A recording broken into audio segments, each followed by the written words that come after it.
Lost Melodies, Deciphering the Gramophone's Final Forgotten Song. Chapter 14, The Sheet Music. Iris returned to the study and pulled out the manuscript paper she'd found on Theodore's desk, the composition with blacked-out measures. She held it up to the light, trying to see what was underneath the black ink. Faintly, very faintly, she could make out the original notes. She photographed the page and enhanced the image on her computer, adjusting contrast and brightness until the hidden notes became visible. It was Vienna Nocturne, the original composition, before it was performed.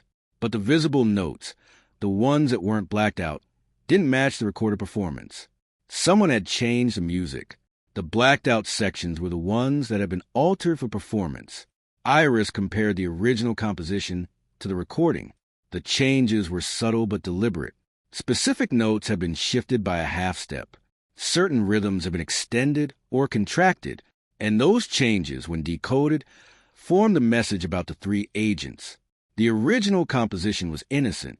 The performed version was deadly. Detective's note number 19. So Vivian's original composition was altered before the performance. Who would have the authority and access to change a soloist's music? Consider the roles at a classical concert. The performers, but also the conductor who controls the interpretation. Iris pulled up the concert program again. Marcus Webb, conductor. She searched for information about him.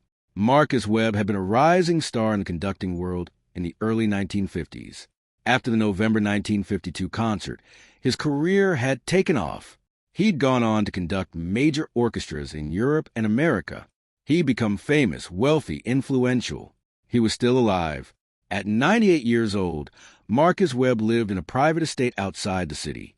Iris's hands went cold. This wasn't just historical detective work anymore. If Marcus Webb was a traitor called Cardinal, if he'd sent the message that killed 3 people, he would have spent 70 years covering his tracks. He would have power, connections, resources, and if he knew she discovered his secret. Detective's note number 20. We're close to solving the mystery, but let's be thorough. What evidence do we have that Marcus Webb was Cardinal? The conductor would have access to all sheet music before the performance. He could have altered Vivian's composition. But do we have proof that he did? Think about what else Theodore left for you to find.